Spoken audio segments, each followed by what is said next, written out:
We continue now at the top of Daf Kuf Mem Tesam and Beis and Meseches Bava Basra. This is Bava Basra Daf 149b. The Mishnah said, Shayir Karka Kolshu, if the Shchimera, if he gives away all of his property, but he retains for himself any amount of land, so then Matanoso Kayemes. So then we say that his gift is effective, meaning even if he recovers, we still say that what he gave away is considered to be given to the recipient. And the Gemara says, V'kama Kolshu, how much is any amount of land? It says that he has to retain for himself any amount of land. Is there a minimum amount?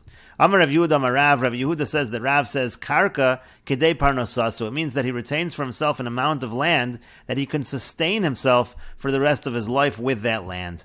Rav Yirmiyah bar Abba Amar, and Rav Yirmiyah bar Abba says metaltalan kedei parnosah, so it's true not only by land but even by movable objects. If he retains for himself enough metaltalan, enough movable objects that it could sustain him, so then we say that again he retained that for himself, and even if he recovers, he intended to give away the rest of what he gave. And the Gemara continues, Amar Rabbi Zera says, Kama mechavnan shmaita desabi. How accurate are these teachings of the elders? Because karka taimamai, what's the reason by land that we say if he retained for himself some land, then we assume that the rest of the gift is meant to be given even if he recovers? The idea is that if he does recover, he'll be able to rely on this land in order to support himself. So metaltali nami, so when it comes to movable objects as well, so if he recovers, he'll be able to rely on the metaltalin just like the karka, and that's why essentially it follows the same basic logic. And the Gemara continues, Maskif lo Rav Yosef. Rav Yosef asked a question on this. Umay chav nasa, but what was so accurate about these teachings of the elders? Because man da'amar metaltalin, because the one who says that it applies if he retains for himself metaltalin, movable objects, so karka tanan, that's not so accurate because it says in the Mishnah the word karka, and the word karka indicates that it must be land. And man da'amar kedei parnasasu, and the one who's saying that it has to be enough that it can support him, so kolshu tanan, that also doesn't seem to be so accurate because it says kolshu, any amount of land. It doesn't seem to be that it has to be a minimum of amount of kedei parnasaso. And the Gemara continues, Amar le Abaye. Abaye said back to him, Abaye responded to Rav Yosef, karka dafka, but do you think that every time that it teaches using the word karka, it means that it has to be karka and it can't be movable objects? It's not true. But we learned in the Mishnah, hakosev kol nechasav la'avdo, let's say a person writes over all of his property to his slave, so yotza ben choron, the halach is that by giving over all of his property to a slave, what he really is doing is he's freeing that slave. Shayir karka kolshu, however, if he leaves for himself any amount of land, so then we assume that the land that he's retaining might actually be a reference to the Eved, so lo yotza ben choron, so in that case, the Eved does not go free because that might be exactly what he is retaining. Rabbi Shimon says, Li olam hu ben choron, he's always going to go free, at sheyomer kol nechasai nesunan leploni avdi, unless he says, all of my property goes to so-and-so my Eved, chutz me echad me ribo shebehen, except for one echad me ribo, meaning it means to say 1/10,000th of them, meaning a small portion. If he phrases it in that manner, then he might actually be excluding the Eved. And the Rashbam explains, Kama mechavnan, kama yofe kivnu, shapirshu kolshu kadei parnasasu. It's very accurate to say that the amount he needs to retain is enough for his livelihood. Lemar b'mekarkayu, lemar afilu b'metaltali. One will say it has to be land. The other one can say it can even be movable objects. The mekarkayu kadei parnasasu taimamai. Because what's the reason why by land it has to be enough for his livelihood? Havishir lahaknos hamatana shanosan mixus. And then we say that's enough that he's leaving for himself. And so even if he recovers, that matana is going to be considered a good matana. Mishum dechikoi mechayu. The reason is because when he does recover from his illness, samachalayu, he can then rely on this land for his livelihood. And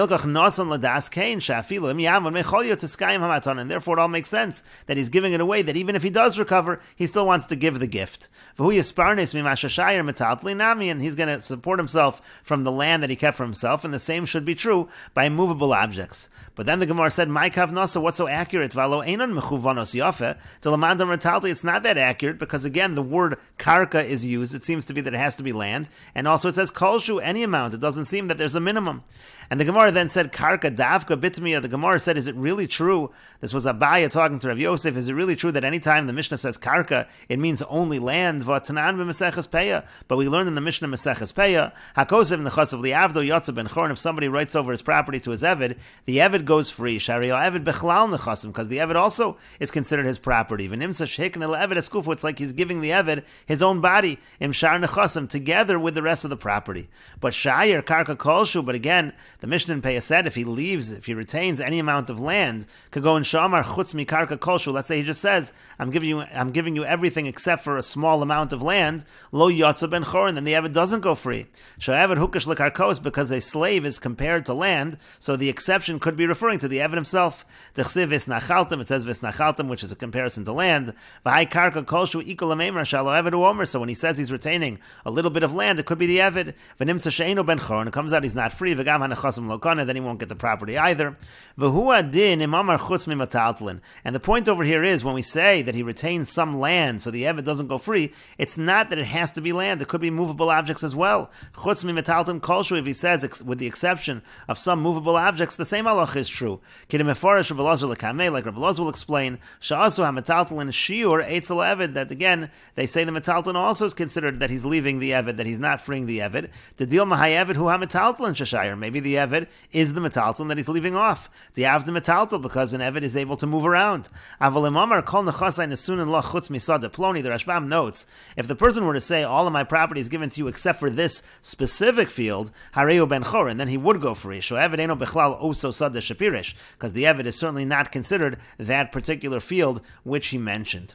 Rabbi Shimon Omer liolam hu ben chorin, and then the Mishnah went on to say that Rabbi Shimon says the Eved always goes free unless the way it's phrased is with the exception of 1/10,000th of the property. Im shayir karka kolshu, if he leaves off land, the shayir karka v'lo Eved, because he's leaving off land, not the slave. Ad shiyah hashir shashayir stam, unless the way he leaves off that property is in a very general manner. V'yomer kol nechasai nesunim leploni avdi, he says all of my property will be given to so and so my Eved chutz me'echad merivo shaven, except for 1/10,000th. Show echad merivo Eved koi, because the 1/10,000th might actually refer to the Eved. V'eno mishuchra, and he's not freed. V'derech kavod kasav liavdo kach, he wrote it as a way of respect to his Eved in that fashion. Umikol makam lo kana klum, nevertheless he does not acquire anything. And we will continue with this discussion in the next video on Daf Kuf Nun Amud Aleph.